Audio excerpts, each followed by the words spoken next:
I'm Aaron Gallo. I'm Marty Hogan. And I'm Eric Berry. And we're from the Starfleet Escape podcast. And you're listening to another great Four-Eyed Radio product. For more shows, check out foureyedradio.com. Today on Ranger Command Power Hour. We're going to have some issues with that 5th episode of Dino Charge, let me tell you. I liked it. You're blind. Oh my. I just hope this episode goes okay, because my dog is with me right now. And that's fine. She can be a part of it. Zach's dog was part of the last one, even though I cut most of it out. My dog's a little unpredictable. So unpredictable, she would be like, yeah, that Aqua debut is bullshit. Oh, I wouldn't put it past her. Yeah, it's a real gas. God. Apologies to Kerrigan. Doug? Yes? We've got Doug! Oh. Woo! And now on Ranger Command Power Hour. Hey, it's the Ranger Command Power Hour.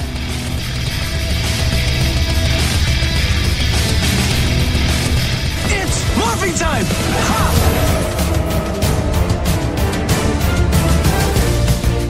Today on the Power Hour, episode 63, Rangers review more episodes. Power Rangers Dino Supercharge, episodes 2 through 5, recorded on February 28th, 2016.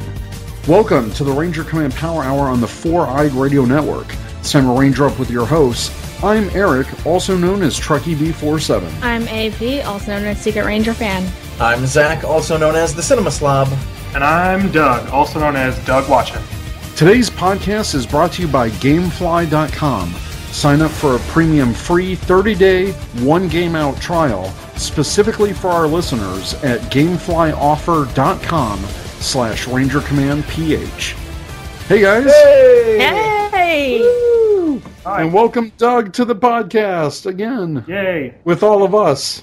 Yay! Instead of just me talking about Survivor. For 5 hours. Yeah, that was a long episode. All right, well, we got a couple news items before we dive into catching up on Dino Charge. Speaking of Dino Charge, Season 1, Part 2 is coming to Netflix on March 15th.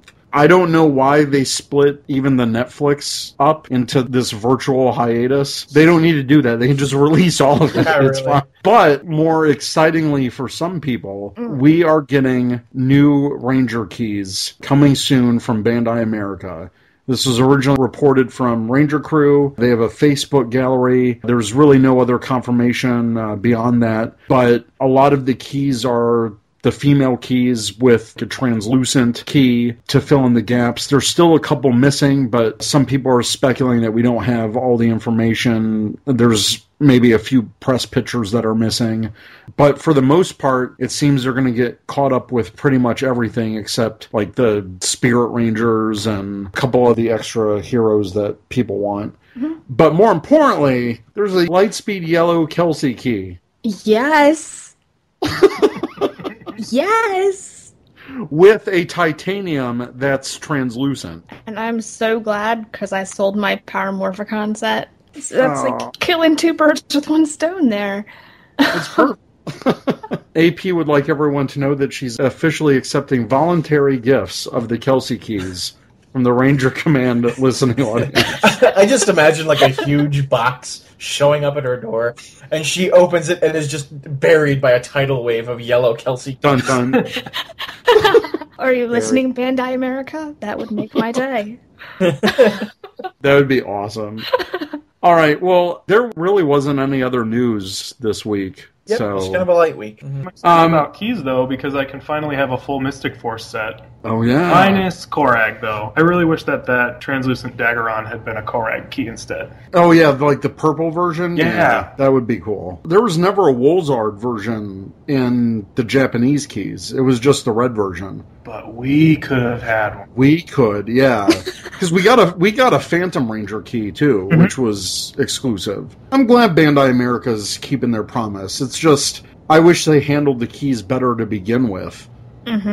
just so we don't stretch the line out 2 years. But I don't care. We're still getting them. I'm glad that they realized the mistake that they made and they're giving us the rest of the keys. I really hope that since the keys are bringing the rest of the girls to the Ranger key line, I hope the art is focusing on, because the second wave of keys for 2015 focused on the 6th and Extra Rangers because those were prominently featured. I'm really hoping that this wave, the 2016 wave, has the ladies on the pack. That'd be so cool. Yes. That would be really awesome. Moving on, we're going to review the episodes of Power Rangers Dino Supercharge. We reviewed the first episode a couple episodes back when it first premiered, and since then, we've done quite a few episodes, so we haven't got a chance to catch up with our episode reviews. So this episode is entirely dedicated to talking about the newer episodes 2 through 5. So we're just going to dive right into it. We're going to discuss these episodes in length and fight it out. I don't know. See if we like them. So Dino Supercharge episode 2 was Forgive and Forget.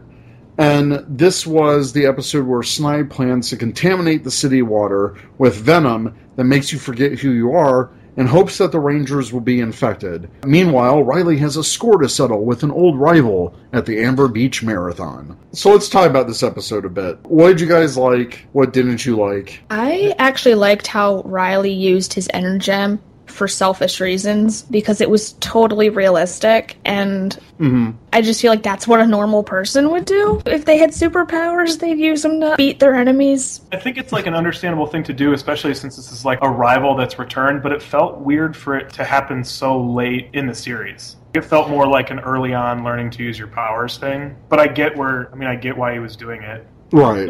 I liked that no one had to tell him the lesson that he learned on his own. Because when the marathon was starting, he was like, you know what? I'm going to win this fair and square. He told himself that. Keeper didn't have to pull him aside creepily and say, don't use it for... He kind of internalized it and was like, you know what? I'm going to do this on my own. Which I think is a good lesson for kids. Yeah. This is also the first appearance of the Dino Superdrive mode inside the cockpit. It looks beautiful, but damn it, it's just another unnecessary Megazord upgrade. It just seems so arbitrary because it wasn't like Stingrage was even more powerful than he was in his first time around. It's like the monsters aren't getting more super powerful or anything. So I don't understand the need for like a secondary... Well, I mean, I understand it's to sell toys. But in the show, it just comes off as dumb. I mean, they're not really explaining what this great threat is. Other than Kendall saying, this was going to be used to go against Snide, but now that he's dead, YOLO. It's weird. Yeah. They got a cool new sword, though. Cool new revolver sword. Admittedly, I do like the design of it. Yeah. I mean, I got the toy of it, and it's pretty cool.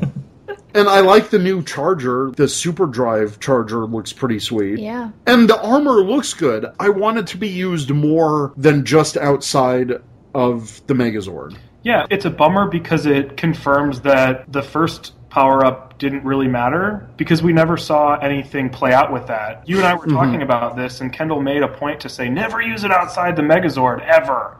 And so it very easily could have been a thing where they try and it goes crazy and it breaks, and so she has to make a new one or something like that. But it ends up being two modes that don't really matter all that much. Yeah, that's the exact thought. I was rewatching some of the episodes today. That's the exact same thought that I had. It just makes everything else almost pointless. To me, it throws off the pacing in the Megazord. Because you get in the Megazord, they have the armor on, then you gotta get the new armor on, and it's like, just jump straight into Superdrive mode. I don't get why there has to be that intermediate step if the new armor is pointless. The transformation sequence is shiny, it looks good. I don't have a problem with the aesthetics of it, I just have a problem with the actual functioning of it. Yeah. I really hope we get a couple moments, at least what happened in Samurai, where the last episode of Samurai, Shogun mode was used outside of the Megazord as almost like a battleizer, and it looked amazing.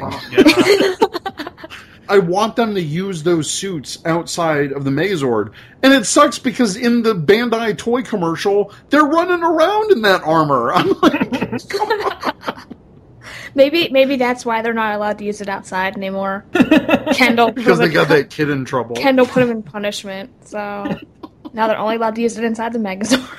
Let's talk a little bit about Heckle's plan and how he was able to discover the base. So, Snide initially went against Heckle's plan, and he kind of modified the plan. And he wanted Stingrage to just attack the Rangers directly with those new darts instead of poisoning the water supply. Heckle, at this point, is undercover. He's working with the Rangers at the Dino Bite Cafe. I love the intro for this episode because Heckle walked in to do his work, and he, grabbed a kid's ice cream cone. The kids start crying. They put the ice cream cone down on someone's seat just as they were sitting down. It's cool that we get to see him be mischievous and all that stuff. But anyways, the plan was modified after Snide started changing in the Dino Bite Cafe after Heckle sent Chase away to look at a pretty girl. So Snide modified the plan to attack the Rangers directly. Heckle confronted Riley. Well, not confronted. He kind of helped him out after Bert kicked his butt and Riley went up in a tree. So Stingrage started attacking, and then as they were getting attacked, Heckle has to play the, I don't know what's going on, it's a monster, oh no. That was really good, I liked that. He contacted Snide and was like, hey, what's going on? You're kind of screwing up the plan. Oh wait, I can use this to my advantage. He jumps in front of a stinger meant for Riley, and then he's the one that gets his memory loss. So all the other Rangers jump in. Essentially, Heckle finds out their identity, even though his mind's been wiped. They take him back to the base, and I love that Kendall had complete, no, we cannot, what's going on? And it's understandable because he's a civilian, but then they said, well, it's kind of pointless since he already knows that we're Rangers. They cured him with this antidote spray, and all of a sudden he's like, oh no, I won't reveal anything. And then, they all kind of look away and it's like, mwahaha, I'll steal the energems. They switch back after the commercial break, and Heckle's just chilling back at the downed ship. And Snide's like, what are you doing? You should have got them all when you had the chance. We know that Heckle is playing the long game. But anyways, the race happens. The plan starts going into motion. Everyone's distracted. The Rangers start losing their memories. Riley and Miss Morgan make enough of the antidote so that she can spray it over the city in the Plesiu Charge Megazord. Finally, she's using her Zord for once. Sorry. In later episodes. I just thought of chemtrails. I'm sorry. Chemtrails? Kendall trails? No. Google it. Whatever. So they do leave the base. Riley takes the energems with him, so when he cures the Rangers, they'll be able to have their energems. So when Heckle gets there, he's pissed off because all the energems are gone, and then he turns into Snide. Snide just walks away. They do nothing. They don't take the opportunity to just lay waste to the base. Keeper is nowhere around. That scene to me was kind of a mess. I rewatched this episode today, and when that was happening, when he started transforming back into Snide, I was thinking to myself, I totally forget what he does to the base at this point. It's because he doesn't do anything. He doesn't. Every time we've had a villain inside the base in Power Rangers, they end up screwing it up a bit. And this time it was just he walked away. So by default, that means Snide also knows where the base is, because he had to get out, obviously. They get their memories back. The monsters are poisoning the city again, so they confront the monsters on the bridge. Kendall's flying around in the Plesiozord, woo, I'm spraying the stuff. And then she's like, oh yeah, Tyler, Dino Armor X is now compatible with Red Power. And that was completely out of nowhere, too. Because they made it a big deal in the first season when that mode debuted that it was not compatible with the other powers. It was kind of like a WTF moment, and the only reason I can think that they would do that is just because they were a slave to the Sentai footage at that point. Yeah. Mm-hmm. Zach, you'll have to fill me in. How did Daigo get that power in Kyoryuger? Really, I think anyone could use it. I think Ian just used it the most. It was kind of like his signature thing. So in this, they kind of shot themselves in the foot by saying, oh, well, only Black Ranger can use it. Well, not really. I mean, any Ranger can use it. It was just kind of that one of those throwaway lines where I'm like, wow, Kendall can do anything. She's magical with her scientific powers. So You can't see me, but I'm shaking my head. I'm sorry. So they cure everyone, and then Bert, the bully for Riley, forgives Riley and realizes that, oh yeah, wait, he's really smart. He helped me out. All of a sudden, now they're best friends. I kind of had an issue with that just because I don't think that's how bullies are in real life. You don't just do one nice thing for them and all of a sudden, you're best pals. Overall, I think it was kind of a weaker episode, which is a shame because it seems like most Riley-focused episodes are. Yeah. It is kind of a running pattern at this point. Yeah, Riley just gets the leftovers. And it's not like consistent stuff. It's not like he's just a weak character, so his episodes are weak. It's that his episodes aren't even really developing one particular type of character. One time he's super logical, and the other time he's really emotional, and another time he's doing... I don't know, he just seems to get all the episodes they can't figure out what else to do with. I really wish I could do a droopy dog impression because that's how I imagine Riley, like, oh, babe, it's a focus episode for me. It's gonna be bad. Now I want to try to do a droopy dog. Oh my god. So, moving on, we're going to move on to the third... I mean, was there anything else you guys wanted to By add all to this means, I think we can move on. Yes, please. Yeah, I'll save you the embarrassment of any more droopy dogs.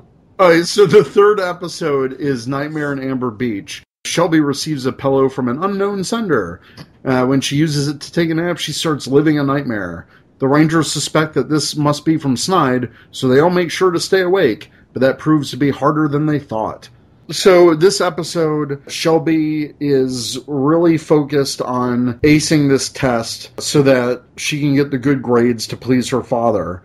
I really like the introduction to this episode because Riley picks up Shelby, who apparently is still in high school, because the building said high school. Oh. Yeah. And she's taking summer classes. I thought she had just graduated high school. I was thinking that maybe she's taken college courses at the high school. Yeah, I thought she was taking college courses, but I didn't realize it said high school. Yeah, they walk by a sign at one point in the episode and it says high school. Because I just know sometimes they do community college courses at high schools now. So. Oh, okay.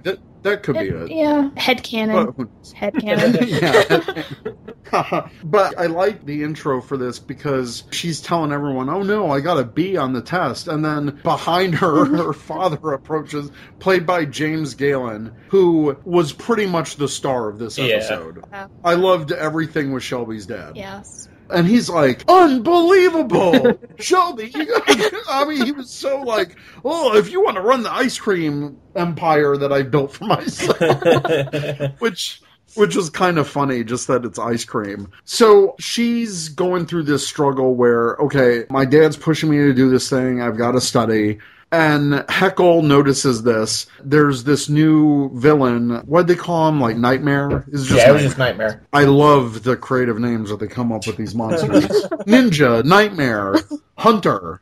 Okay. Anyways, Nightmare is basically put into this pillow, which Heckle gives Shelby, and he says, oh, it must be from your dad because he knows you're studying so hard. And she gets infected with Nightmare projecting into her dreams. I have to say, I really like this monster. Yeah. I like the voice. I loved his design. The black sheep head surrounded by clouds. It's creepy. Yeah. She starts attacking everyone inside the Dinobite Cafe with the Dino Saber, which I thought was like, whoa! I thought it was pretty hilarious because Coda's like, what did I do? Tyler uses the pillow to stop a sword, but it ends up slicing the pillow, and the monster is released. Shelby snaps out of her hypnotized nightmare, and he's like, basically, don't fall asleep because I'll get you. and then disappears. So they're now all super paranoid about staying awake. Comedy hijinks ensue. I love the montage of them trying to stay awake I love this part. I just watched this episode for the first time today, so it's like all fresh in my mind. I love this episode. So. Yeah, I like this one a lot too.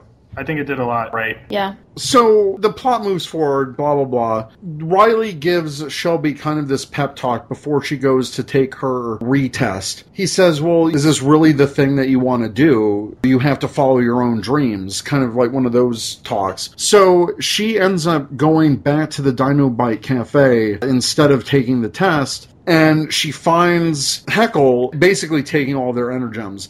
And I love the start of this scene when Heckle just kind of walks in and starts putting everyone to sleep, almost like chloroforming. He's so smooth about it, too. Like, he's just kind of like dancing through the cafe almost. I love Heckle as a villain.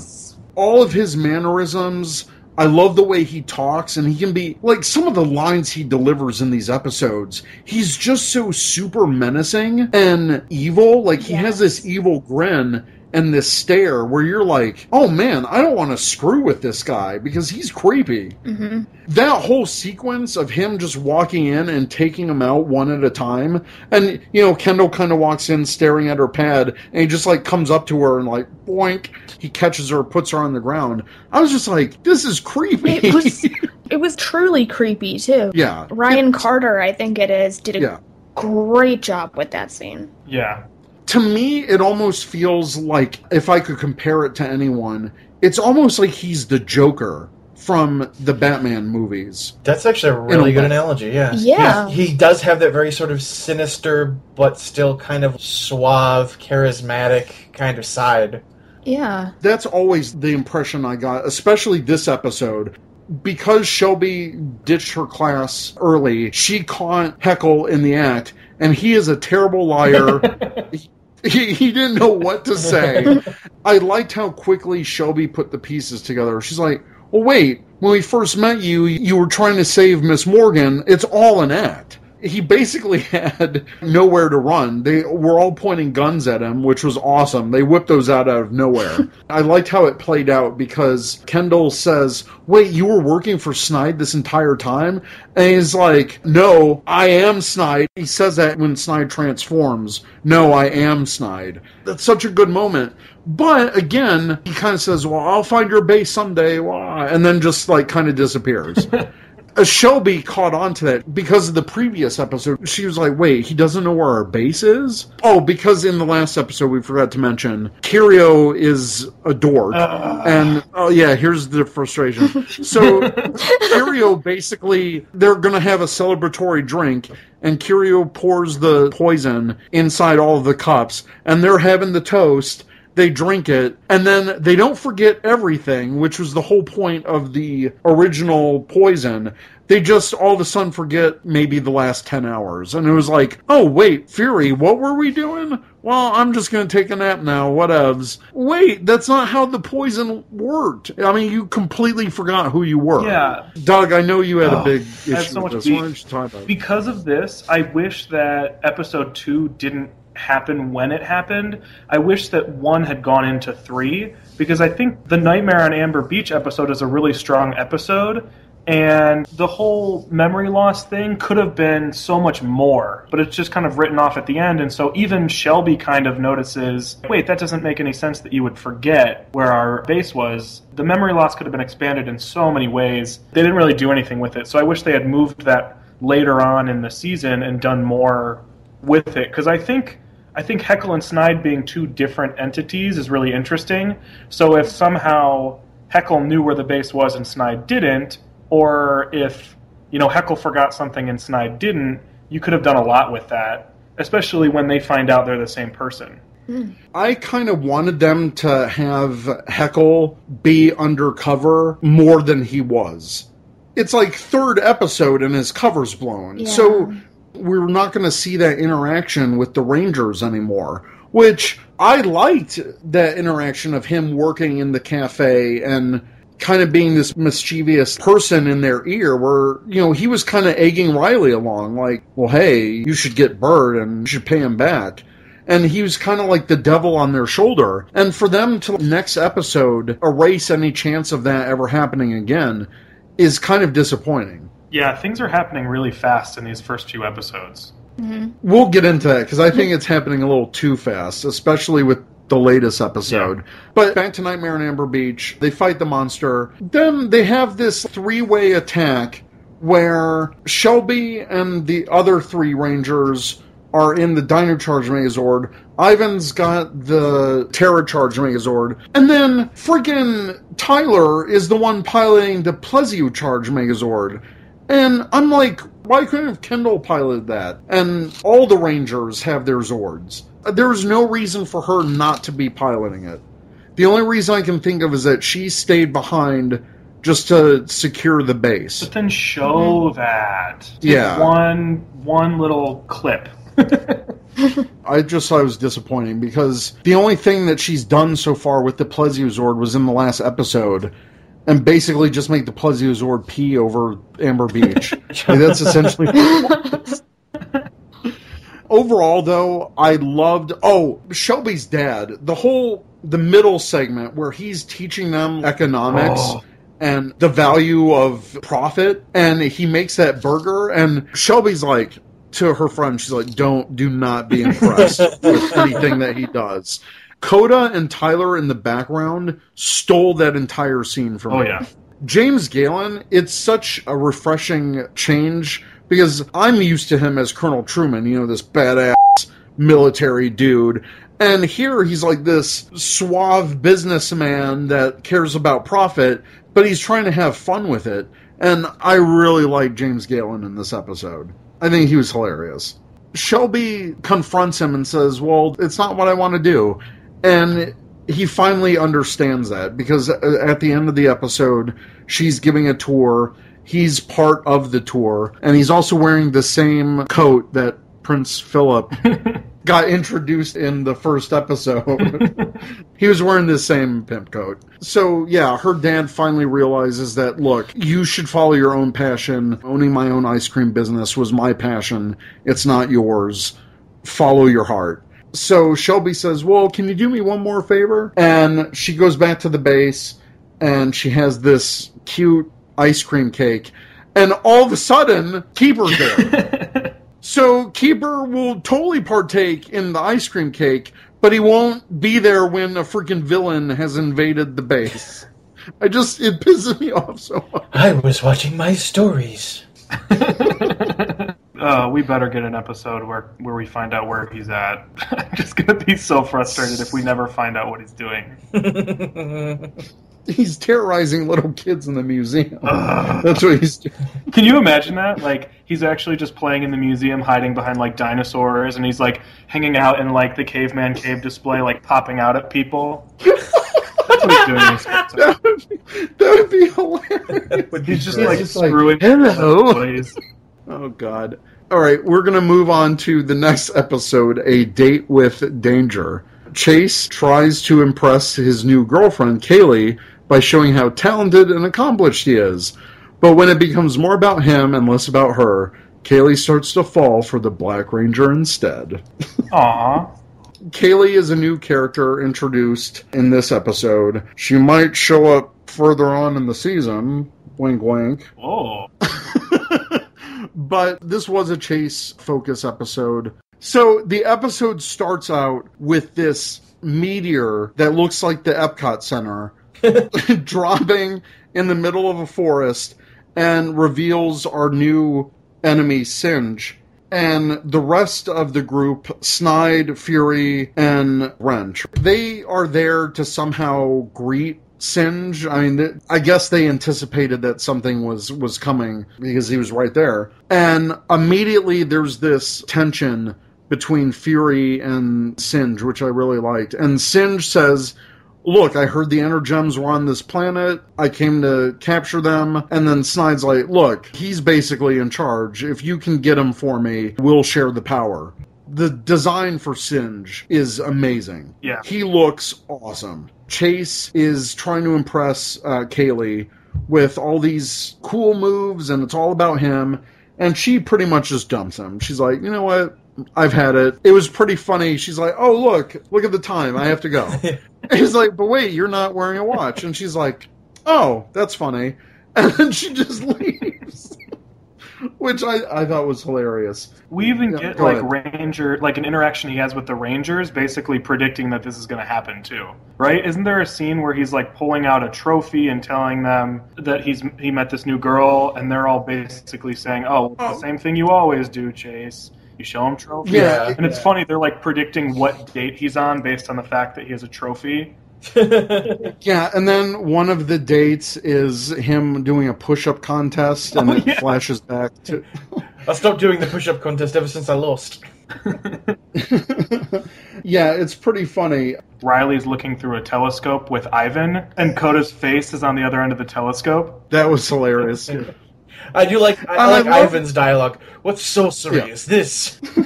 And Riley, being ever logical, he's like, well, it's not sorcery, it's just mirrors and lenses. Ivan, dude, you can turn into a freaking Power Ranger. I think a device that lets you see the heavens is not that far-fetched. Ivan's one of my favorites. Oh, absolutely. Yeah. AP, are you still there? AP? Oh my gosh, I was muted the whole time. No! Oh, God. We weren't ignoring you. You just got, like, super quiet. Oh, I know. I was muted. I didn't realize it. I thought I was, like, I was kind of, like, laugh responding. I don't know. God. So any thoughts so far on what we talked about, AP? Anything that you liked? I don't remember where I muted it at. Uh-oh. Let's just start with this episode, A Date with Danger. I didn't like it, really. The whole episode? Like, not the whole episode, but it just kind of felt like no one questioned her walking through parks with a Power Ranger, and nobody questioned that. Like, that part, like, I could not, like, wrap my head around that part, because it just seems like such an obvious reaction that they didn't address.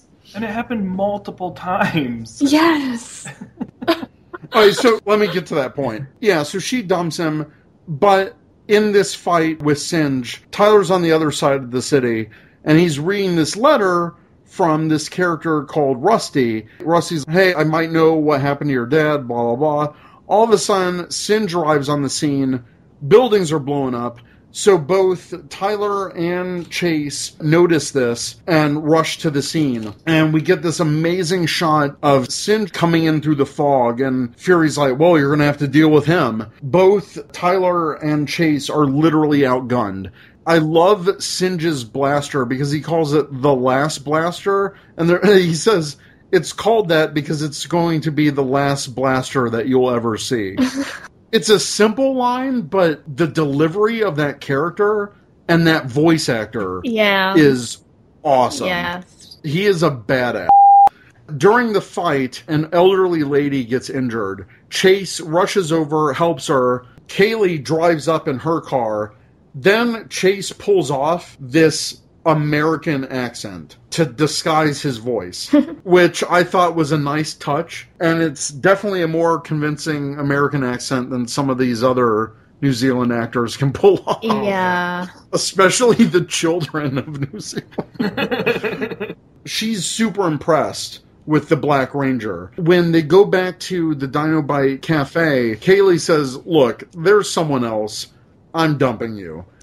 And he's like, well, wait, can you at least tell me who it is? And she said, it's the Black Ranger. And he's like, but I'm the... And then she's like, wait, what? And he's like, I'm a really big fan of his. And she's, oh yeah, me too. And then she just looks. We get this great dialogue that Chase has in the base. Well, she dumped me for me. And I can't believe I did this to myself.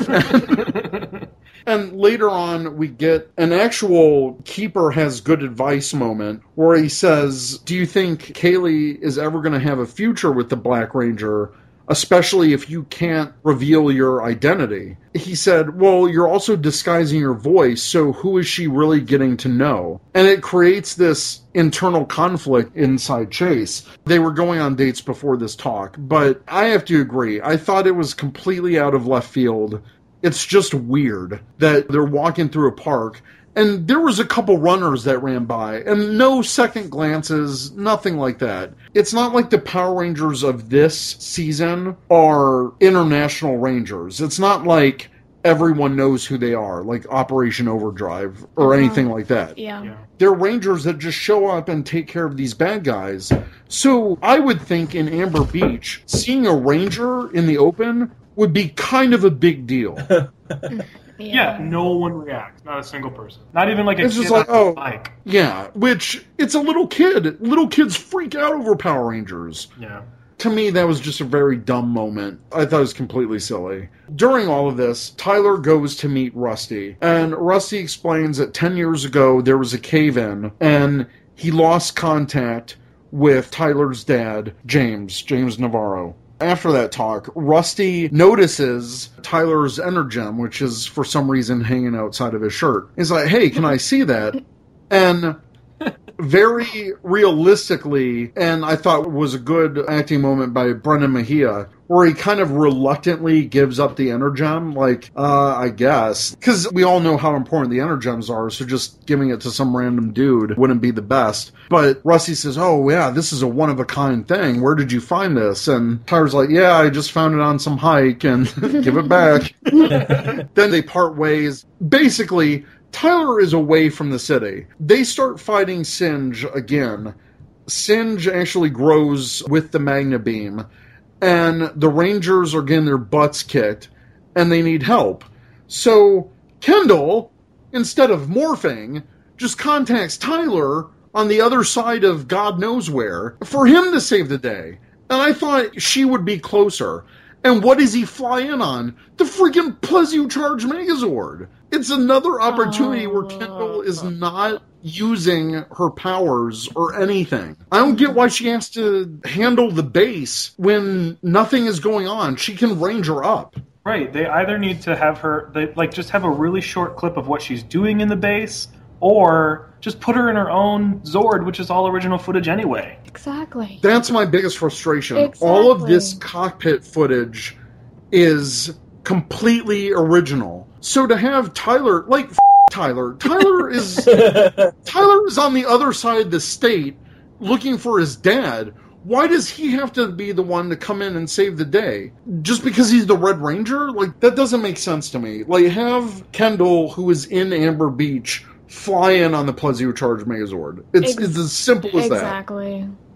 Especially on a team where Tyler's a leader and a Red Ranger, but like this team is very much capable of working in different combinations. We've seen it plenty of times. They don't need Tyler to function. Exactly. They don't. Yes, he is a leader. But when Tyler is absent, we see Chase step up. We see Shelby step up. They all step up when he's not around. So I don't get why this couldn't have been a great Kendall step-up moment where she's like, all right, I'm flying in, guys. Woo! I don't want her to use the Plesiocharge just to spray antidote. I want her to, freaking fight in her own Zord. Yeah. It's super frustrating. Mm-hmm. A lot of people are calling it out every time, too, on Twitter. Like, it's not just... I'm glad they are. It's such a waste to me where we see her in the Dino Drive suit 2 or 3 times. It's like they're almost a slave to the Sentai footage when they don't need to be. Correct me if I'm wrong, Zach, but I know, doesn't Daigo use the Plesion a lot? Yeah. In Kyoryuger, there was a lot of Daigo using Plesion, but again, the point of Doug brought up, you're using original footage anyway. Yeah. Why not just make some new original footage of Kendall? And I know this has got to be pissing you off, AP, because you love the Purple Ranger. Yes. What the hell, man? Yeah, what the hell, Chip? I know. What the hell? Going back to what Doug said again, it literally, you don't have to do that. They clearly don't have to do that. So why the hell are they doing that? Especially because we do know that there's not a lot of fighting footage for her in Kyoryuger. Mm-hmm. Uh-huh. So, to me, that would be a chance to use her. If the Plesio Charge Megazord is flying in, she needs to be the one in the cockpit. It's all original footage. I can't stress that enough. It's just, I don't like the idea of Tyler coming in to save the day when she could have been the one doing it. Yep. I thought, overall, this episode had some cute moments. I think Kaylee is an interesting character. I really like Singe, but overall, I felt that it was a weaker episode. Mm-hmm. Any other comments about A Date with Danger? Did you guys like Kaylee? Yeah. No. Oh. Her accent Why? slippage kept getting right up on my nerves. Like, it's just... She had a great attitude and everything, but she needs to work on that accent a little bit. Yeah, there were a couple moments I noticed. She has a cool car, though. I liked her car. I did like how whenever Chase was on the dates as the Black Ranger, he did his best to put on a fake American accent to be like, I'm the Black Ranger, I'm not the New Zealander at all. Yeah. I like that in the end he did say he kind of broke up with Kaylee as the Black Ranger, and it kind of gave her a taste of her own medicine in a way. Like, now she was the one that was being dumped. I do like that Chase got a second chance with her, and that he realized that he needs to, the dates and everything needs to be more about her. I like that she was into being an astronaut and into studying space. I think that's a cool aspect. Yeah. But was Chase basically giving away Riley's telescope? Right? Because I think it's the same one. It totally was the same one, which could have been such an amazing moment where Riley realizes his telescope's gone, and of course, it's Chase. It would have been so good if he called him on his little communicator. Did you take my telescope? Hey, dude, what the hell? I thought she was an okay character. I'm sure we're going to be seeing more of her. But yeah, there's a couple accent slippages. I agree, AP, that were just kind of grating. It was like, I feel like we didn't get a lot of that in the first half of the series, but it happened a lot in Riley's race episode. It happened quite a bit in this one, so it's kind of a bummer that we're seeing it now. Oh, you mean with Bert? Oh my gosh. Bert and even worse, Bert's friends. It was so bad. Moving on to this past Saturday's episode, Roar of the Red Ranger. Tyler tries to master the new T-Rex Supercharge mode, but after Heckle plants a virus in Kendall's computer, the T-Rex Supercharger malfunctions and makes Tyler go wild. Luckily, the Aqua Ranger is able to step in before it's too late.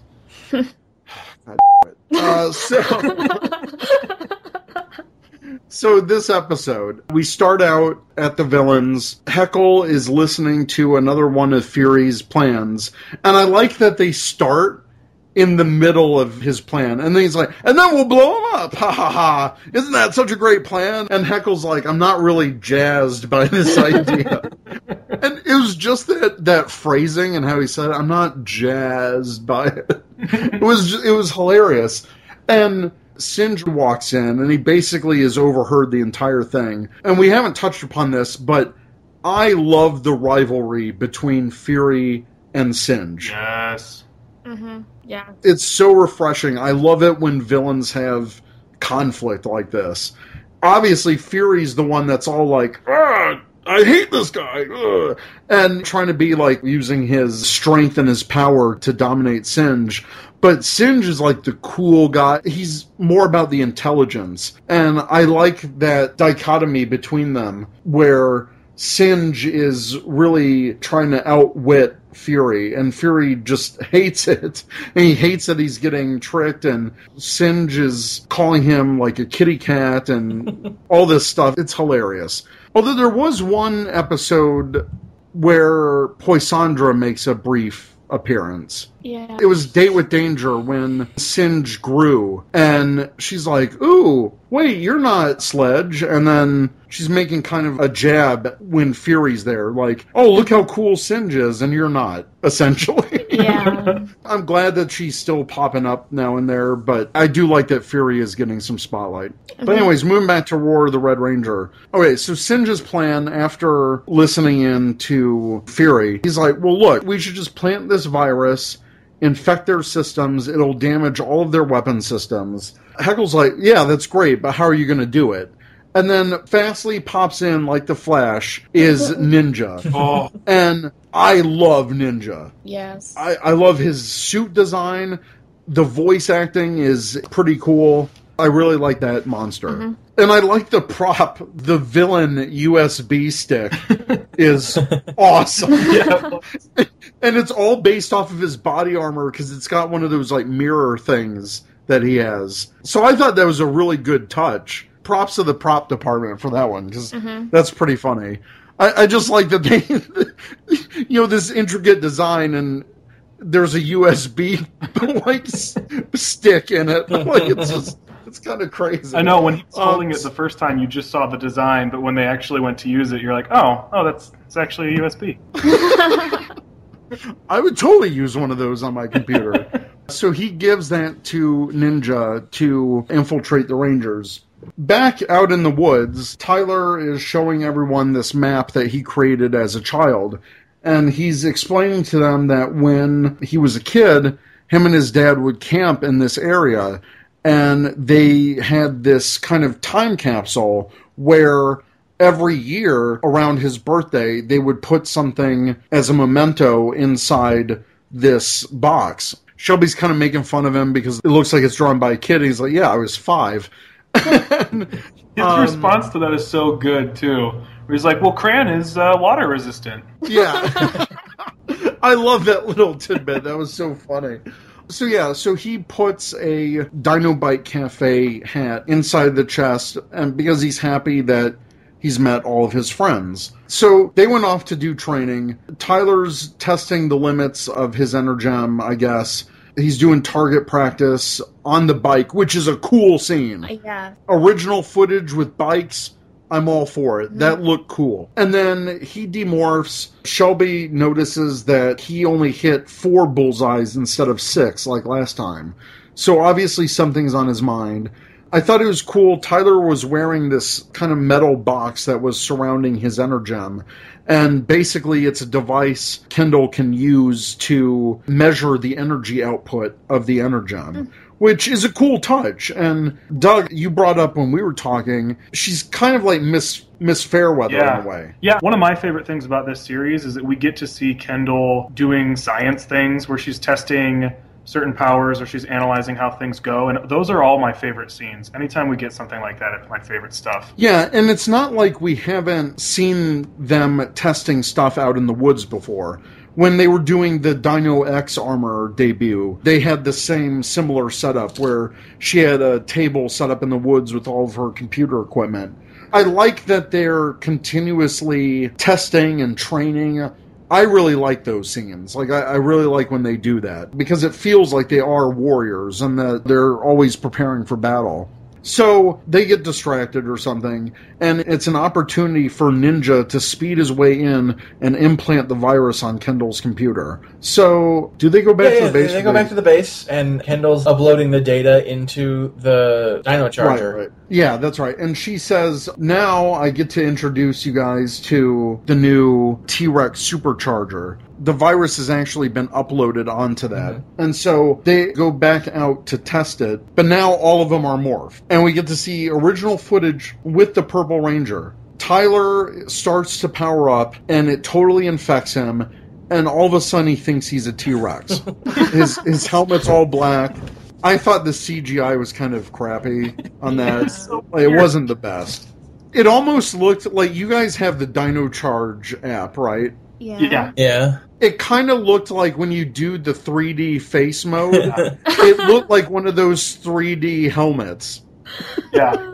It was doing that weird roar thing that another series did too. Did Dino Thunder do that? Yes, Dino Thunder did the helmets roaring in the morph. It looks so weird. So I kind of like that it was a nice callback to that. Yeah. So he starts going crazy, runs off. Kendall is super frustrated and says, well, I'll go back to the base and see what's up. She'll start analyzing things. They all go back to the base. Riley says, well, the most logical thing would be to search for him in the daylight tomorrow. They go back out. Kendall creates another charger, the Dino hypnotized charger, gives it to Riley, and then Chase takes it away.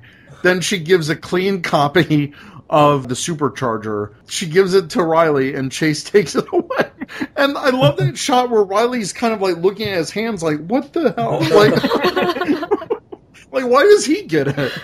And then Shelby asks Miss Morgan if there's any possibility that the personality of Tyler might still be in there. She says that she has an idea where he is. And Chase says, oh, you're a genius. And she says, well, as if you haven't already figured that out by now. So good. I love Shelby. She's awesome. They are searching in the woods for Tyler. But in the meantime, Snide has sent another monster to help out, which is Hunter. I really like the voice acting for Hunter. He's kind of like a Randy Savage meets a Hunter guy.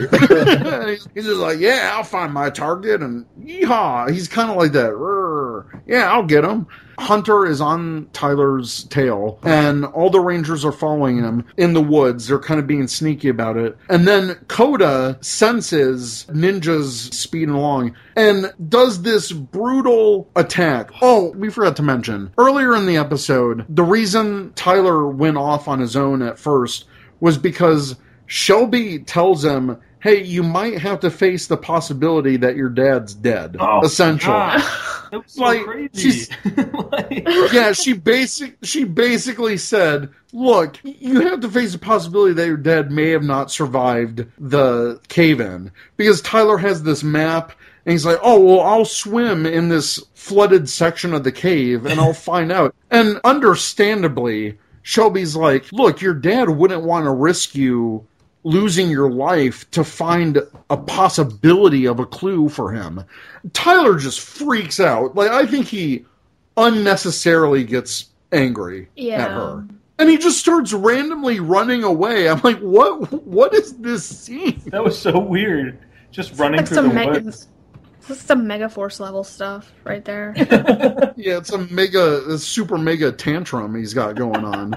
You saw a water bottle, it's fine. I think it was the same woods, too. But when Tyler ran away, he gets knocked back by Ninja really heavily into this tree. It looked like it hurt. Doug and I were watching this live, and we were both like, oh, God, that looks super painful. Yeah. It was, because it was so painful. Tyler has, like, this blurred vision, and Ninja's about to make the final strike, and then, oh, noes, this boot comes in, and Tyler notices another Ranger that's fighting Ninja. Who can it be? So when he goes back to the base, that's when they decide to test the new mode. Yada, yada. Yeah. So, okay, they're following Hunter, who's following Tyler. And then Coda does this amazing thing where he just anticipates where Ninja is going to be, kicks him and trips him up, and that looked painful for Ninja. So I'm glad Ninja got it back in a way, but Doug and I were both like, oh yeah, go Coda, that was awesome. That low kick was sweet. So yeah, Shelby leads the morph call, so now they're all taking on both Ninja and Hunter, and then Chase is morphed. He follows Shelby's intuition and goes to where the buried time capsule was. All of the time capsule has been disturbed. That's when Tyler finds Chase in his T-Rex mode. And they start to have this pretty cool fight. You know, Chase doesn't want to hurt Tyler, but obviously he's trying to defend himself. And then, boom, Aqua Ranger shows up, does this kick, sends Tyler back 50 feet, and then Chase is like, whoa, it's the Aqua Ranger. And he's like, well, don't hurt my friend, which I thought was a nice touch, because obviously they don't know who the Aqua Ranger is. Mm-hmm. And Chase is concerned for the safety of his friend. They just want to contain him. And so Aqua Ranger does this sweep kick, kind of catches him, and it's like, Tyler, we're not your enemy, we're your friends. And instantly, I was like, oh, wait, he just said he knows Tyler's name. That was a big clue. And so he's about to attack. Tyler throws him off. He's about to attack the Aqua Ranger. Then, in this really cool spin shot, the Aqua Ranger demorphs, and he's like, it's me, I'm your dad. Dun, dun, dun. And then Chase, because Chase picked up the picture right before Tyler attacked, and he even comments, he says, wow, he looks just like he did in his picture. His Energem must have stopped his aging. I loved that, though, because that's a callback to, I think, the first episode, or one of the first episodes, where they mentioned that that's a thing. Once you bond with an Energem, you're essentially immortal, or you're ageless. You won't age. Yeah. That was a great mention. And then that's enough, the power of Dad is enough to snap Tyler out of this virus-induced panic. And they hug, like, oh my god, you're alive. And then Riley calls Chase and says, hey, we're basically getting our butts kicked. We need your help. So they arrive on the scene. There's a cool running morph with Red and Aqua. There's a little bit of fighting. And then anything with Aqua is put to the side because, hey, we gotta try this new supercharge mode. It is cool. I like that they change it because in Kyoryuger it's called Carnival and it's super flashy and there's all this dancing.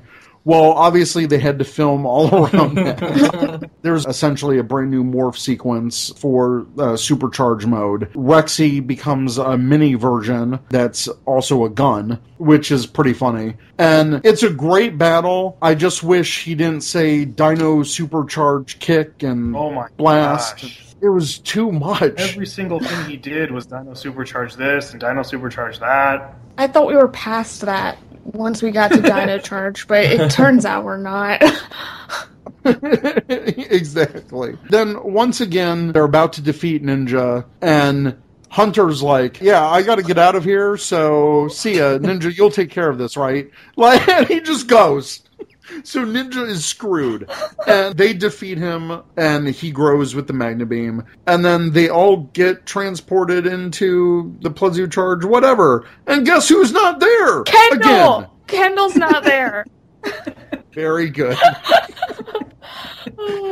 And again, I don't understand why she couldn't have gone back to the forest and fight. Because even Ninja or Hunter, one of them, when they were all together... He's like, oh, 7 Rangers. Well, it could have been 8. It could have been 8. It could have been 9. It could have been 9 if Philip was there. It really could have been. Who's Philip? What did they do? What did they do with him? I don't know. This is what pisses me off. Because here's what super mega pissed me off. is when they summoned the Megazords and freaking Chase, who I guess is the keeper of the Dino Chargers, throws both the Packy Zord and the Plezio Zord. He throws both of their chargers. I'm like, this whole fight in the forest is all effing original. Why couldn't Philip have been there? Why couldn't Kendall have been there? And they can throw their own god chargers. It pissed me off so much. Why is it that 4 episodes later, after Philip shows up at the end of episode 1, he's like, well, I'm here to help you guys search for the Energems. Crikey. No, you're not. You friggin' disappear. Where are you, dude? Don't say that you're done running your country. And he's like, well, I'm totally focused on the task at hand. I specifically came here to help you guys complete your mission. And then dude just straight up has disappeared. Mm-hmm. And I really love that the actor, Jared Blakenson, on Twitter has started this thing where he's like, oh yeah, he's at yoga class. Oh. He had this sweet yoga class that he had to go to. He signed up for a yoga retreat. Yoga retreat, that was it. I remember, like, it was during the 3rd episode, he tweeted again, he was like, still at that yoga retreat. I don't know if you guys caught that, but he did say that. Which makes me really happy that the actor has a sense of humor about this. Yeah. But it really kind of pisses me off. I'm like, you have the actor, you're filming original footage in the woods. I don't get when the Packy-Zord and... Like, what? That could have been a 9 cockpit shot of all of them. Yeah. But it wasn't. It wasn't, and it was so freaking dumb. But anyways, they destroy Ninja. Ninja's throwing stars didn't help him one bit. Then they're back on the ground, and Tyler and Shelby make up, blah, blah, blah. Riley starts asking Tyler's dad about, oh, well, how'd you survive that cave-in? And he's like, well, that's a story for another time. And then Rusty is there, and he's like, YOLO, I knew your dad's been a ranger for 10 years. You. I hate this so much because the explanation is essentially bullshit. Because James pretty much says that, like, I had to know that you were a ranger, and I saw you go wild, and then that's when I decided to help.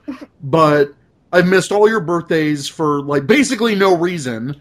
And I hate that Rusty sent him this letter saying, straight up, yo, I don't know where your dad is, giving him this false hope. And it doesn't seem to faze Tyler at all. Why isn't Tyler completely pissed off at his dad? Why isn't he just like, Dad, I hate you.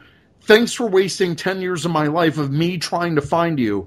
It's like this whole search for him over the course season was pointless. Yeah. Right. And it pisses me off. It's no explanation. If James had actually been trapped this whole time, then it would have been fine. But the fact that he wasn't is super frustrating.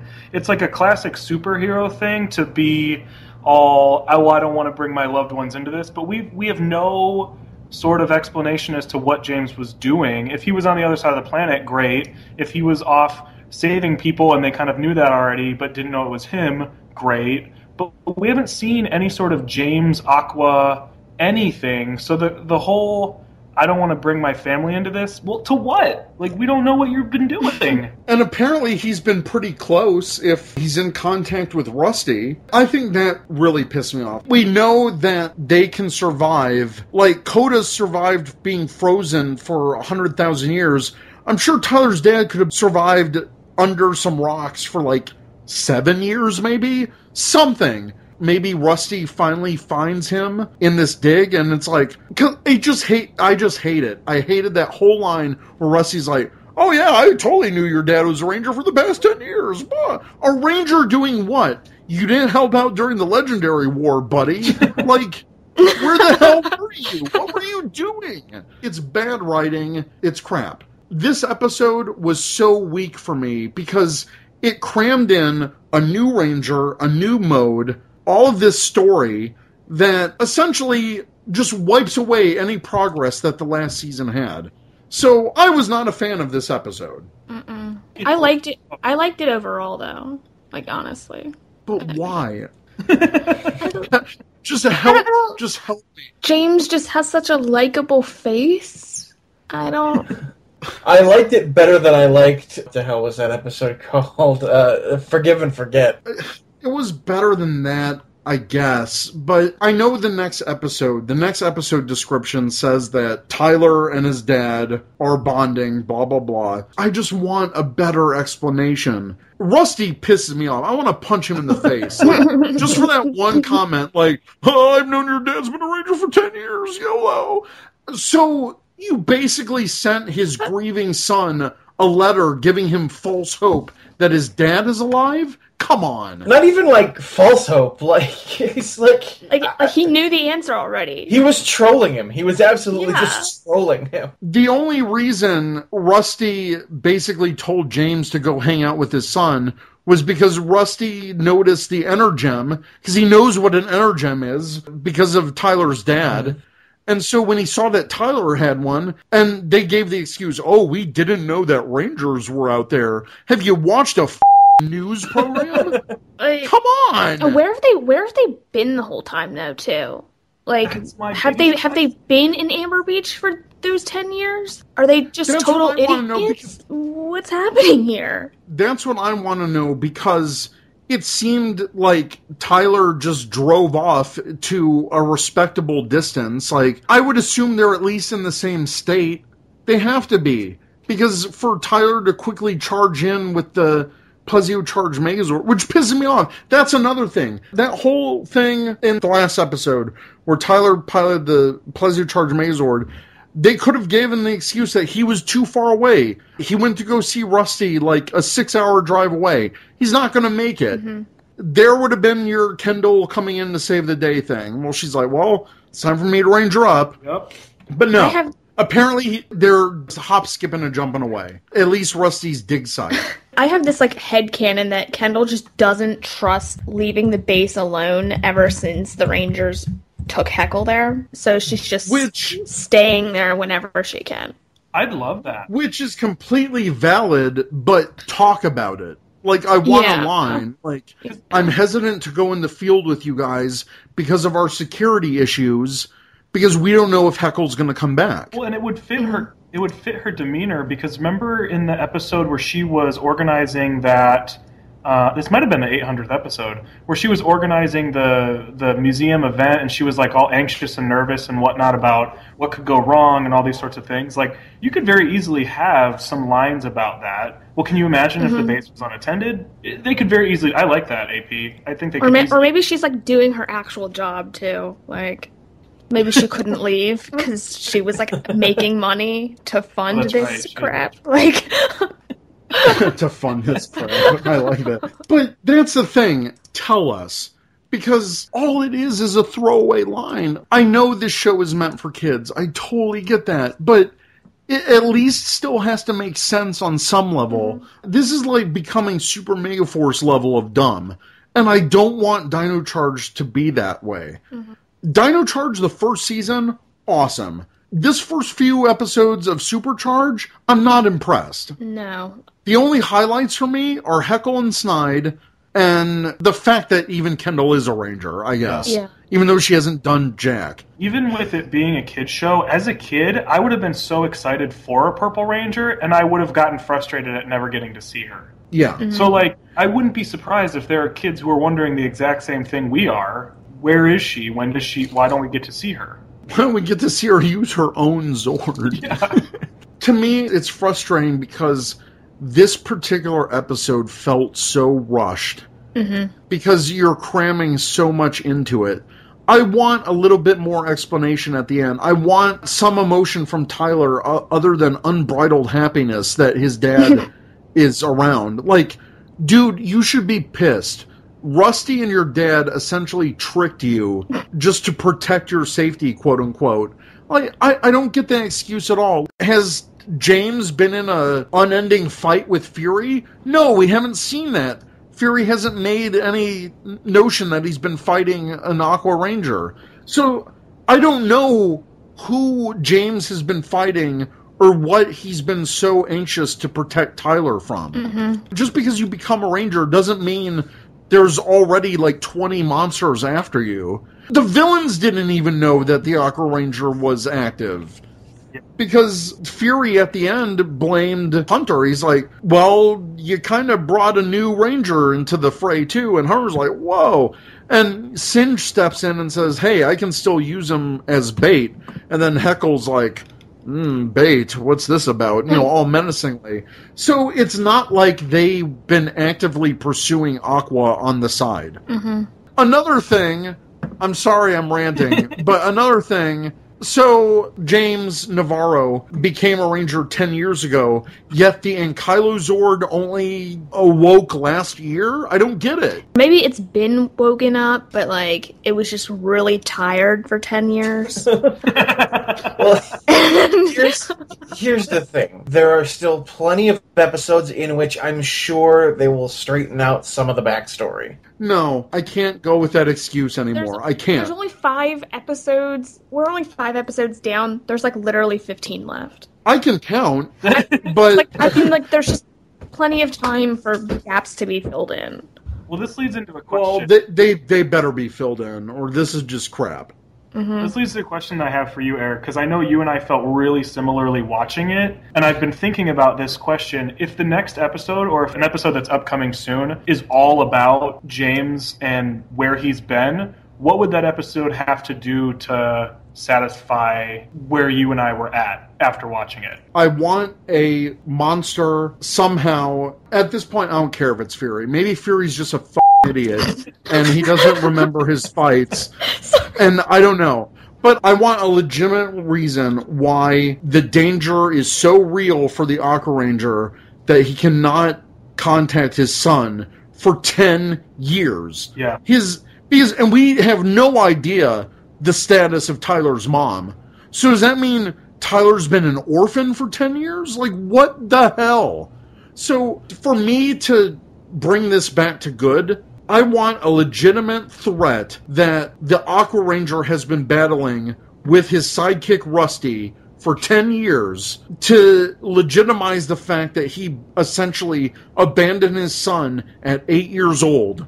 That's what I want. I just want a legitimate reason, and I also want Tyler to be kind of pissed off a little bit. That's my big thing. I think that I could get an episode that would satisfy me as far as explaining where James has been. Because I think if you had Rusty nearby monitoring Tyler, and you had James off on the other side of the planet doing something, I don't know, maybe he found the Aqua Energem in a different location, has been looking ever since. But yeah, there needs to be some sort of threat that he's afraid of involving Tyler in. If it turns out James has been near Tyler this whole time, that's going to keep me pissed off. Mm-hmm. Yeah. I almost wish that instead of Singe coming from space, I almost want him to be a threat, like he's been on Earth this entire time, searching for the Energems, and he was the villain that Aqua Ranger was dealing with on his own. Oh, that would be so good. That would have been more amazing, because Singe is enough of a threat to be a son-abandoning threat, I guess. But even then, the only way that excuse works is if somehow the villain has found out your identity and has threatened the lives of your kids. Yeah. Mm-hmm. And we do know that his dad encountered Fury because Fury is in his journal. Yeah. So what's that about? That actually would be amazing if it turned out Singe found the identity of the Aqua Ranger and connected the dots to the fact that Tyler is a Ranger and then decided to go after Tyler, or found out something about Tyler or where he was from. Because it's not totally unheard of that villains would know the identities. I think we have plenty of villains who know the Dino Charge Rangers' identities.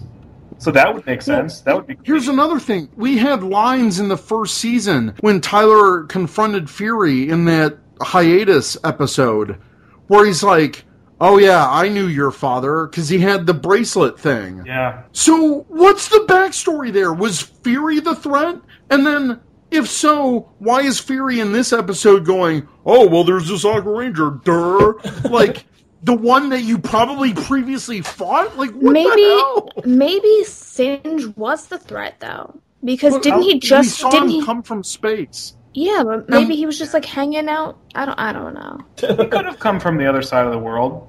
You know, who Yeah. knows? But no, he specifically said, I came to this planet looking for the Energems. Yeah, you're right. Oh, Because I was thinking it would be perfect if Fury and Singe were the threat together and something happened and that's why they don't like each other. But that's getting, like, way too complicated. Or maybe, like, the ultimate big bad. I'm assuming there's an ultimate big bad coming at the end of the season. Maybe he was dealing with that guy. I hope so. Which would be great, and that would be a great introduction. All I know is I have a lot of hope writing for episode 6, because the episode description specifically said that Tyler and his dad are talking, and they're bonding together. Mm-hmm. Yeah. So we need backstory there. If we get nothing from this next episode, I'm going to be even more pissed than I am. Anyways, let's move on and see what the rest of our listeners thought. But first, for you, the listeners of Ranger Command Power Hour, Gamefly is offering a premium free 30-day trial to give you the opportunity to check out their service. So to get your free trial today, go to gameflyoffer.com/RangerCommandPH. Again, that's gameflyoffer.com/RangerCommandPH for your free 30-day trial. Zach, tell us how that's working out. Yeah, I really like it. When we confirmed them as a new sponsor, it kind of gave me the kick in the pants to be like, I've been meaning to try out Gamefly, and now I've got a good excuse to. And yeah, I really like it. You set up a queue, just like you would with Netflix, of games that you want sent to you. and depending on the availability, they'll send you the games that are in your list. The game I had sent to me was Pokemon Alpha Sapphire, and I've been enjoying it. I'm close to beating it, and then I'll mail it back and get another game from my list. So I really like it. I didn't do it through the podcast, but I did this same thing like about a year ago. It's great. It's easy. It's a great way to like try games out instead of buying them and finding out maybe that you don't like it. Yeah, that's always the biggest thing. You know, you go to these game stores, you paid $50, $60 for a game, then you beat it in a couple of days, and, well, that's it. You're not going to get your money back. At most, you're going to get $10, $15 if you go take it in. No. Just use a service like GameFly to try a game, and then, if you like it, you can even buy games through GameFly. They offer both new and pre-owned sales. Well, that's awesome. I think it's worth mentioning that they also just added DVDs and Blu-rays, I think. So I think you can get those from them, too. Well, if you guys want to try it out, then go to gameflyoffer.com/RangerCommandPH. So, we asked our listeners, so far, what has been your favorite moment of Dino Supercharge and the worst? And I added the worst because of this past episode. Yeah, this past episode, like, really got under your skin. It really did. And a lot of other people's. On Facebook, Charlie Niemeyer said, keeping in mind that I'm an episode behind, my favorite has been the first full morph with Kendall. The worst moment is bringing Prince Philip in at the end of the first episode, and he's not been seen again. True. Emmanuel Copion said, best Ivan and Coda being the best dynamic duo. I would love to see these guys be Kamen Rider W. Worst, the possibility that they're sticking to the status quo. On a side note, the possibility that Riley's gay.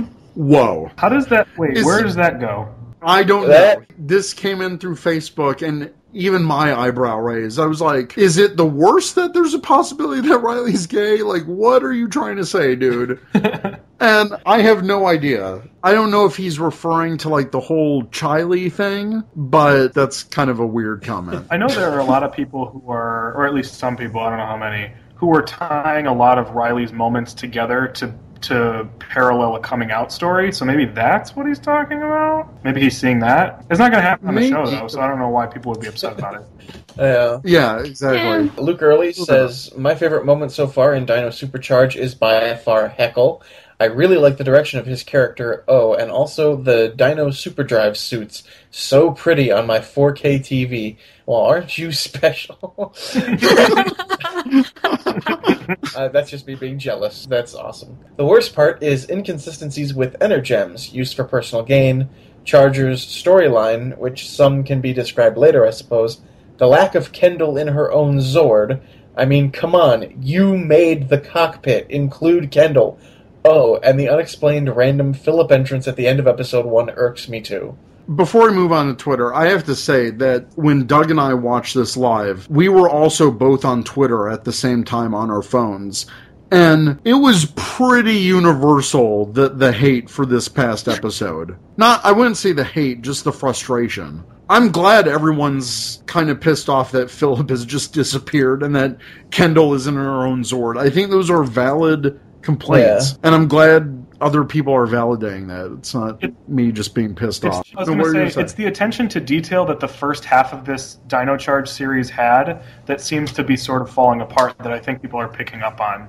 Little things here and there where they're saying things that don't come into fruition or they're doing things that feel inconsistent. Mm-hmm. Yeah. On Twitter, Joshua Perry at RiderRanger335 says, my favorite moment, Heckle working at the cafe. Worst, Heckle forgetting the base in the same episode he found it. That could have been a whole cool storyline. The Ranger Talk said, favorite moment was Keeper playing Love Guru, and the worst would have to be not seeing Kendall piloting her Zord. Mm-hmm. Tommy Brevard Jr. at KidFlashDBN, Tyler and his dad reunion for best. Rolando Mora at R_MOR09 says, best, Shelby discovers Heckle is bad. Worst, James Navarro backstory in the last episode. I think I mean the lack of backstory. Yeah. Which, again, hopefully we'll get next episode since the description says that he's bonding with Tyler. Maybe he'll be like, well, let me tell you what I was up to the last 10 years. Yeah, especially that line he said to Riley, well, that's a story for another time. How about now? Now's the time. Nightmare at Nightmare10 says, best tied between Heckle when he was putting the Rangers to sleep and Yoshi's background acting as Coda. Worst, Aqua debut. Jen Nugent at Minimoon132002 said, my favorite moment, Tyler kisses Shelby on the cheek. Whoa, we didn't talk about that. I forgot about that. And worst moment, Riley uses his powers for personal gain. Oh yeah, Tyler totally snuck in a kiss on Shelby's cheek. Mm-hmm. So, whoa, they're out of the friend zone. They're doing that so well, too. It's so natural. It's natural. Yeah. Diamaru at Red Blue Ranger said, my favorite moment would probably be finally seeing how Kendall and Chase filmed Coda. I really like that moment. Yes. And I really hope we get a moment of Kendall creating all this stuff and or meeting Keeper. Yeah. Mm-hmm. Yes. We desperately need that. We do. We really do. I don't care if it's episode 20 of this new season. I just want to find out what the hell is the deal there. I wonder if we'll get, like, an augmented clip show. We get clips of the last season, but we also get clips of stuff that happened before, yeah. Ooh. So new flashbacks. That would be a great way to handle a clip show. Yeah, So Miss Morgan, how come, like, you never told us how this all started? And then, it's just a bottle episode of them all sitting in... Yeah, exactly. Those putties? Or, I was trying to do, like, the Wayne's World, like, doo-doo-doo-doo-doo-doo. And then it came out as putties. Well, it all started. Sentai5 at Sentai5 says, best Dino Superdrive suits. They are so damn beautiful. Worst, Aqua's debut. I even made a GIF. That's pretty good. That is pretty good. For our listeners who don't know, it's Rusty patting James on the shoulder saying, I've known Tyler's dad was a ranger for like 10 years. Joke's on you, idiots. And there's the shot of like Riley kind of laughing and shrugging at Chase. Like, it's perfect. Yeah, it's really good. Yeah, Riley's got one of those laughing, but his laugh kind of trails off like, All right, Fies at Ginja Green says, favorite moment, Coda's backstory. Least favorite, having Heckle immediately forget where their base was. Juo Forze at Jambalaya23 said, favorite, any scene with Heckle in it. Worst, 90% of Forgive and Forget. Heckle is the only redeeming factor about that episode. I agree. Forgive and Forget is by far the weaker episode between it and the last one. I did make a comment when that episode was airing. I'm like, oh, Forgive and Forget describes what viewers are going to think about this episode. Because at the very least, the last episode advances things. Forgive and Forget advanced nothing. Right. It was just there. Yeah, exactly. With this episode, at least we got the cap on the whole, where's my dad's storyline? Yeah. Mm-hmm. Even though it was an unsatisfying cap. Be that as it may, it was still a cap. Solomon D at Sallyman_D said, my favorite moment was Heckle taking out the Rangers with pillows. The worst is the lack of Philip and Solo Ranger morphs. Yeah, we need to get some straight up Solo Ranger morphs in here. Mm-hmm. If none for the fact that glorious HD display of a single Ranger. That'd be so beautiful. Mm-hmm. Jez Damashi at Mighty Jez says, the best moments have been Heckle's interactions with his crew. Many comedic moments while keeping him a legitimate bad guy. The worst? Aqua and Red Supercharge introduction. Both had super megaforce levels of what the why. Not what we'd come to expect. James Navarro's I've been hiding for 10 years. That's a perfectly reasonable explanation, right? Just doesn't fly. New headcanon, James Navarro is Gosei. That would explain a lot, actually. It would explain it would make Rusty Troll say. Oh my gosh. Oh, God. Hey, I was the last person to see your dad. He might be alive. PR Generations at PR Generations says, the best, when Kendall finally becomes the Purple Ranger. The worst is how early they find out who Heckle really is. I agree. Yes. RJ Sills, Uchahabro77 at Anime Redneck 96. Favorite? Anything with Kendall. All the Kendall. Worst? the fact that I can't watch it on Hulu. True. I agree. Ryan H. Nelson at Lionel R. Guy said, favorite moment, energy inside Fury turns out not to be Tyler's dad. Worst moment, Roar of the Red Ranger, the whole episode. Runners up for worst, anytime Chase opens his mouth. Using Neo's Zelchak suit, not for Zelchaks. And Dino Drive being cockpit only. All legitimate points. Mm-hmm. Except for Chase, anytime Chase opens his mouth. I think that's a little harsh. Some serious Chase shade. I know. I like Chase. He's goofy and he has a heart. He's alright. He has his there moments. aren't any characters I don't like. Yeah. Maybe Keeper. Yeah. I should have said Ranger characters. There's nobody on the Ranger team that I don't like. Well, I hope the rest of this season is a lot better than what we got these first 5 episodes. Mm-hmm. I just want it to be as good as Dino Charge. You're weaving in the plot elements. Everything's coming together. I know that there's some plot lines that they're trying to close in these early episodes, especially Tyler's dad. But to me, it just felt like there was a little payoff. I hope we get better. Yeah. Ranger Nation, let us know what you think. If you have questions, email us at rangercommandpowerhour@gmail.com or check us out at rangercommand.com. I want to say thank you to Doug for joining us for a normal episode. Hey, thanks for having me. Absolutely, anytime. Yeah, anytime we want to get pissed off about Dino Charge, we'll talk. It's really rare up to this point. Yeah, like this is It has season been. least deserving of being pissed off at. Yeah. Just that last episode, man. It just went too far. No, I promise Or it didn't go far enough. Yeah. I feel like there are a bunch of things happening in Dino Supercharge that could be expanded into multi-part episodes. Just 2-part. God, I would love a 2-parter here and there. Yeah. That'd be awesome. Oh, well, I guess I should ask this. Doug, if people want to follow you, where can they find you? Oh, yeah. People can find me on Twitter, just at Doug Watchin. There's no G at the end, so it's just Doug Watchin. Yeah, and follow him. We got amazing positive response from our Survivor episode. The amount of tweets I got from Power Rangers fans who are also Survivor fans was very awesome. Where have you all been? Why aren't they all your friends, right? You've been listening to the Ranger Command Power Hour, only on the 4-Eyed Radio Network.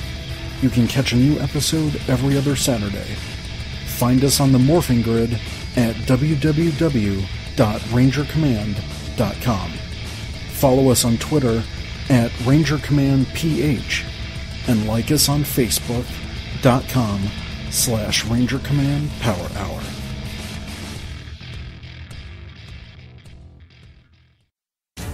This is Truckee B47 from the Ranger Command Power Hour, and you are listening to the 4-Eyed Radio Network. Ranger Command is now on Patreon.